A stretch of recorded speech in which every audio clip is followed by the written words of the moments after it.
नाम है? मैं रविंद्र सिंह कुशवाहा, रिटायर्ड सहायक वन संरक्षक हूँ। मध्य प्रदेश में सेवा की है मैंने। 2016 में सेवानिवृत्त हो गया हूँ। और इस समय जैव विविधता का काम देख रहे हो, जैव विविधता प्रबंधन कर रहे हो। जैव विविधता 2002 से मध्य प्रदेश में पूरे देश में जैव विविधता की समितियाँ बनी।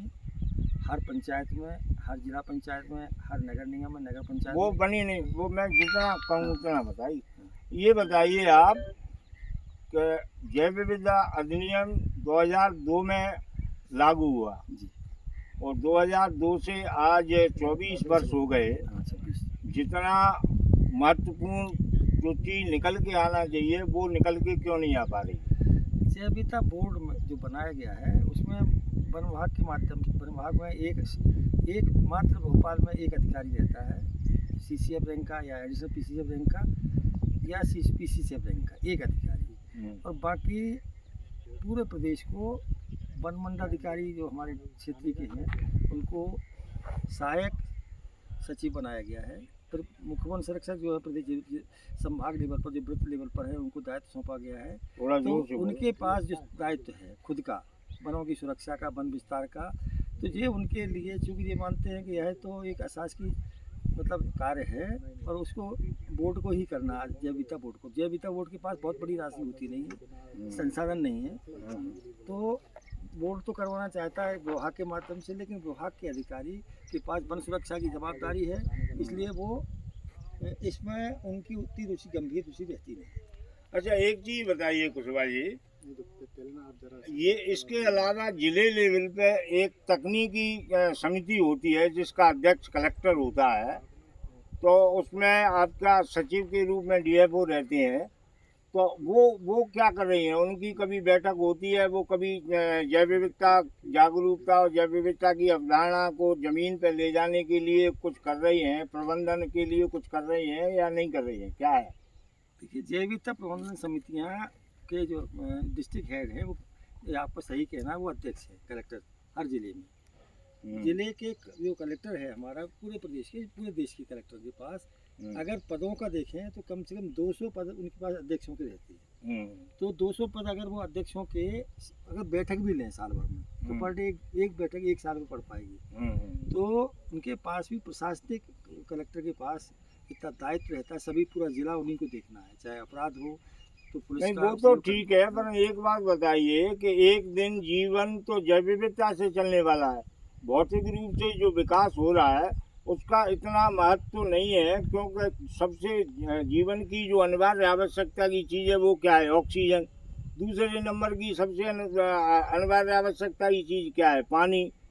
जल से बने हैं तो जीवन है, यही सबसे बड़ा धन है। तो इस बड़े धन की तरफ न तो बायोडायवर्सिटी के सचिव महोदय की थोड़ी सी कृपा है, न जिले लेवल पे इसकी कृपा है, वैसे ज़मीनी स्तर पे है जो BMC बना के लागू करना है, वो BMC भी नहीं बनी है। BMC का मतलब है बायोडायवर्सिटी मैनेजमेंट कमेटी, जैव विविधता प्रबंधन समिति, वो क्यों नहीं बन पा रही है? उद्देश्य तो ये था कि हमारी जनता जो है, जनता को जागरूक किया जाए, जन भागीदारी से जैव विविधता प्रबंधन समिति, हर पंचायत में एक जैव विविधता प्रबंधन समिति बनना था, जिसमें 7 अशासकीय सदस्य उस पंचायत लेवल के रहना थे, 6 शासकीय सदस्य, 6 शासकीय सदस्य वहाँ के स्थानीय, शिक्षक, दूसरा किसी विभाग का, तीसरा वन विभाग का, चौथा आपका उद्यानिकी का, 5वां मछली पालन का, ऐसे 6 सदस्य सरकारी रहना थे और 7 वहाँ के उस पंचायत के जागरूक नागरिक।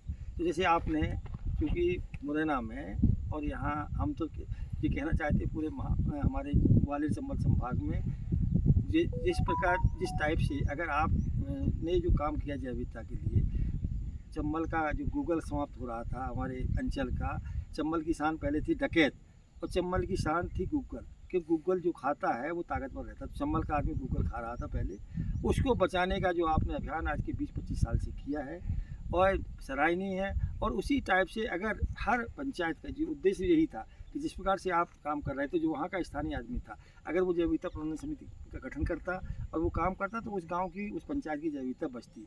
तो अभी चूँकि शासन के पास पैसा, इसके लिए कोई पैसा आता नहीं है, कमेटियों का गठन किसको करना? पंचायत को। तो पंचायत एक बॉडी और क्यों तैयार करे अपने ऊपर? नहीं, तो एक छोटी सी चीज़ देखें ये जो काम वन विभाग को करना चाहिए था, उद्यान विभाग को करना चाहिए था, एग्रीकल्चर को करना चाहिए था, वो देखिए पुलिस विभाग के द्वारा कितना सुंदर काम किया गया है।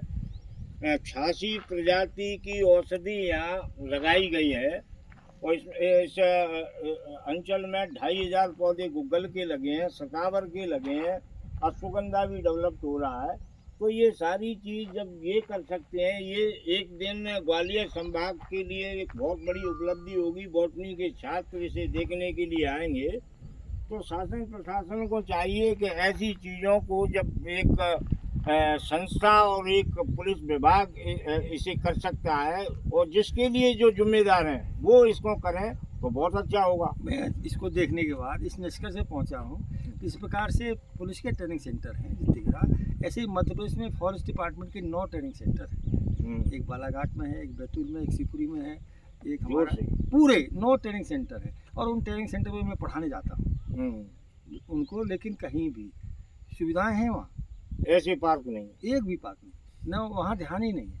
तो जो जिसको ध्यान था हमें, तो हम इससे संस्थान के जो भी हमारे पुलिस ट्रेनिंग सेंटर से राजा बाबू सिंह जी है, यहाँ हमारे रेनवाल साहब है, और जो भी यहाँ का अधीनस्थ अमला है पूरा पुलिस का, धन्यवाद उसके लिए धन्यवाद के पात्र नहीं है। हम चाहेंगे कि इसको आके आप इसको प्रयोग करें। और इस वर्ष की जो है, इस वर्ष की पुरस्कार की जो अभी 1 या 2 महीने में पुरस्कार आएंगे, उसके लिए 2 पुरस्कार हैं।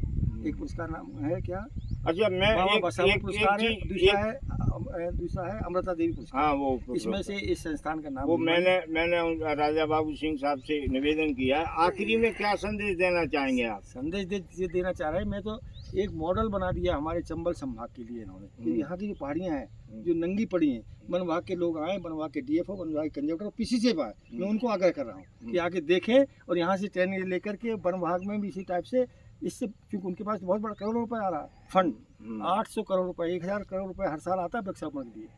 तो वो इस टाइप से हमारी इन नंगी पहाड़ियों को यहाँ धन्यवाद। जय हिंद, जय भारत, जय मातृ।